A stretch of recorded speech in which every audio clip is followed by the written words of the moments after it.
TP Maurya SSIC Kanakpur विद्यालय से आज जो है कि कक्षा 10 की जो विज्ञान के विद्युत पाठ के बारे में हमारा क्लास जैसा कि आप जानते हैं कि चल रहा है। उसी के आगे देखिए बेटा, हम लोगों ने ये देखा था कि कई प्रतिरोधों को श्रेणी क्रम में या समांतर क्रम में संयोजित करके हम लोगों ने वहाँ पर उसके तुल्य प्रतिरोध संबंधी उसके सूत्र और उसके सवाल को हमने किया था।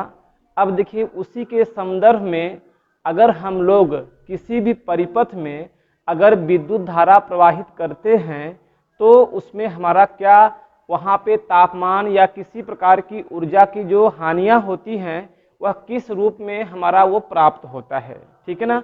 तो आप यहाँ पे देखिए कि जैसा हमारा दिया है कि विद्युत धारा का तापीय प्रभाव, इसका आशय क्या है कि जब भी किसी भी परिपथ में अगर हम धारा को प्रवाहित करते हैं तो वहाँ पे जो ऊर्जा की हानि होती है वह किस रूप में होता है, तो उसे हम लोग कहते हैं ताप के रूप में विशेष होता है।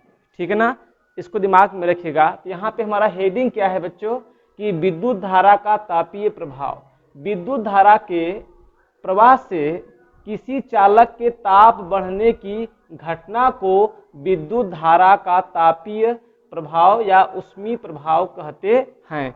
लेकिन बच्चों आपके दिमाग में यह आएगा कि किसी भी चालक में विद्युत धारा के प्रवाहित करने से उसमें तापमान में परिवर्तन क्यों होता है। तो आप ये ध्यान दीजिएगा कि जितने भी हमारे चालक होते हैं, जैसे कि मैंने चालकों के प्रकार को आपको हमने बताया था कि चालक हमारे 3 प्रकार के होते हैं।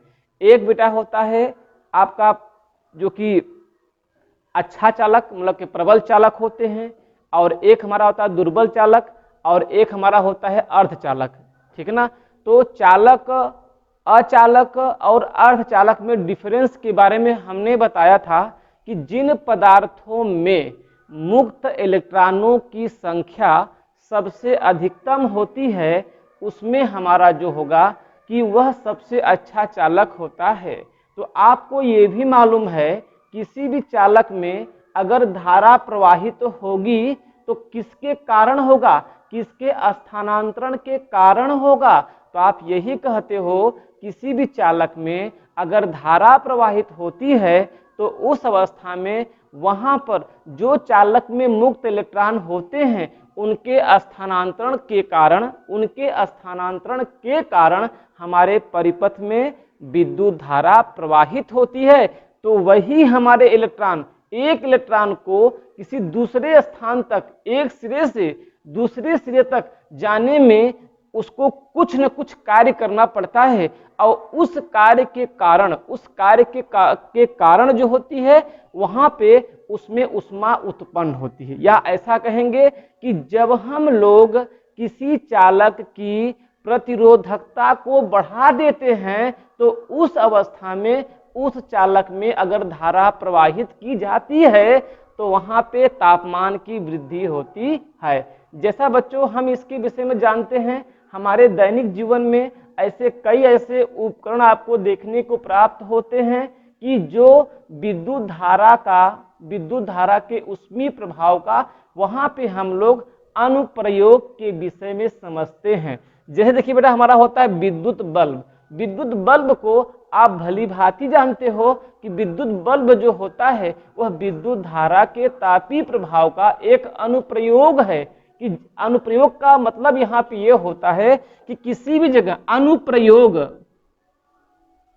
अनुप्रयोग का आशय यहाँ पे बच्चों ये होता है कि चालक में धारा प्रवाहित करने पर वहां पे ऊष्मा उत्पन्न होती है। यह उसका एक अपना कंडीशन है, लेकिन उसी को लोगों ने अपने प्रयोग में लिया। क्या लिया? अपने प्रयोग में लिया। तो जिसके कारण हमारे चालक का वहां पे कोई फायदा नहीं हुआ कि चालक में धारा बहा दिया तो वह तापमान उत्पन्न करा दिया। तापमान उत्पन्न कराना वह उसकी एक विशेषता हो गई, क्योंकि चालक में उसकी प्रतिरोधकता है, इसके कारण से उष्मा बह रही है।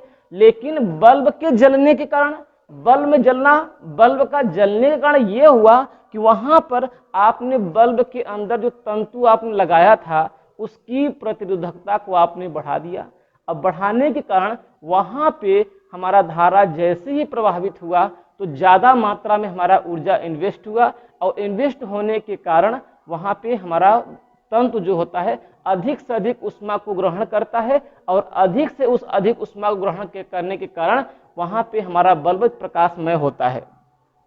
उसी प्रकार से बेटा हम लोग देखते हैं विद्युत इस्त्री। इस्त्री का मतलब जिसको आप लोग कहते हैं प्रेस, जिससे आप लोग कपड़े को प्रेस करते हैं, वहां पर भी क्या होता है, जो उसमें नाइक्रोन का तार लगा होता है हमारे प्रेस वगैरह में, उसके माध्यम से उस नाइक्रोन के तार की प्रतिरोधकता ज्यादा होती है, जिसके कारण वहां पे विद्युत धारा का, वहां पे उस विद्युत धारा के माध्यम से वहां पे उष्मा हम उत्पन्न कर पाते हैं। ऐसे हमारा विद्युत केतली होता है, ऐसे बेटा हमारा विद्युत हीटर होता है। विद्युत हीटर का जो है उसकी प्रतिरोधकता ज्यादा होती है, और उस तार का गलनांक भी हमारा ज्यादा होता है, जिसके कारण वहां पर धारा प्रवाहित करेंगे तो वहां पे हमारा जो होता है उष्मा उत्पन्न होती है। ये ध्यान देना बच्चों, ये जो हमारे एग्जाम्पल लिखे गए हैं अक्सर परीक्षाओं में पूछता है कि विद्युत धारा के तापीय प्रभाव का अनुप्रयोग बताइए। तो अनुप्रयोग हमारे कौन कौन होते हैं, विद्युत बल्ब हो गया, विद्युत इस्त्री हो गया, विद्युत के केतली, आपका विद्युत केतली होता है,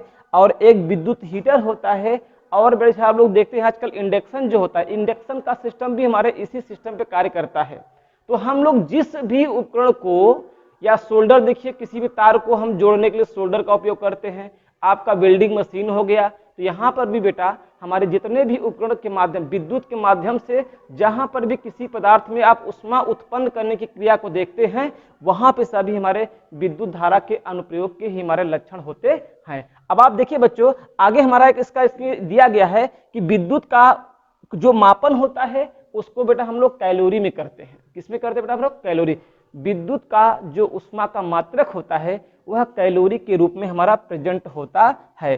ध्यान दे बेटा, हमारा यहाँ पे देखिए, आप लोग ये भी जान लीजिए दिमाग में कि एक जूल आप जो कार्य करेंगे, एक जूल को कार्य करने में हमें कितनी उष्मा देना पड़ता है, तो आप इस प्रकार से भी कह सकते हैं 1/4.2 कैलोरी होता है। अर्थात एक जूल ऊर्जा जो आप व्यक्त करेंगे तो वह कितनी उष्मा को मेजरमेंट करता है, तो वह 1/4.2 कैलोरी के बराबर होता है। आप लोगों को ये पता भी होगा, हमारे इस प्रकृति में जब भी कोई वस्तु या कोई भी व्यक्ति अगर कोई भी कार्य करता है या कोई मशीन कार्य करती है, तो हमेशा उसके कार्य के अंदर कार्य का होना अर्थात ऊर्जा का नष्ट होना होता है। और जब भी कोई ऊर्जा हमारी नष्ट होती है तो वहां पे वह दो प्रकार से मुख्य रूप से आपको प्राप्त होती है, या तो वह उष्मा के रूप में दिखती है या तो प्रकाश के रूप में आपको दिखाई देता है। ठीक है ना बेटा, उष्मा के रूप में या प्रकाश के रूप में। ठीक, लेकिन हाँ इसको दिमाग में रखना है कि ऊर्जा का वहां पे नष्ट होना, क्योंकि विद्युत भी एक प्रकार की ऊर्जा है। इस विद्युत की ऊर्जा को जब नष्ट होती है तो इसका दो रूप में दिखता है, क्या? उष्मा और प्रकाश। ठीक, जैसे कि आप लोग देखते हैं जब आपका बल्ब जलता है तो बल्ब में उष्मा भी निकलती है और प्रकाश भी निकलता है। और ऊर्जा की एक परिभाषा भी आप लोगों ने पढ़ा होगा कक्षा 9th में, कि ऊर्जा को न तो कोई उत्पन्न कर सकता है और न ही ऊर्जा को कोई नष्ट कर सकता है। इसे सिर्फ एक रूप से दूसरे रूप में परिवर्तित किया जा सकता है।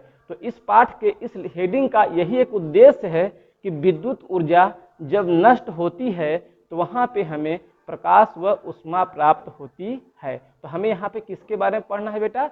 उष्मा के बारे में। इसको आपने ध्यान दिया, ध्यान देना बेटा कि W बराबर हमारा ये आपका जो है जूल जो होता है हमारे इतने उष्मा के मात्रक के बराबर होता है। अब देखिए यहाँ पे ये उष्मा है, ये H को हीट, हमने पहला शब्द लिया हीट। तो उष्मा को प्रेजेंट करने के हमारे पास जितने भी फार्मूले दिए गए हैं यहाँ पे आपको हमने इंडिकेट कर दिया, इसको आप लोग ध्यान में रखिए। और यह बेटा हमारे विद्युत धारा के क्या हुए? अनुप्रयोग हैं, अक्सर परीक्षाओं में पूछता भी है। इसके विषय में हम लोग थोड़ा विस्तार से आगे पढ़ेंगे, फिलहाल हम यहाँ पे आपको इतना ही बता रहे हैं।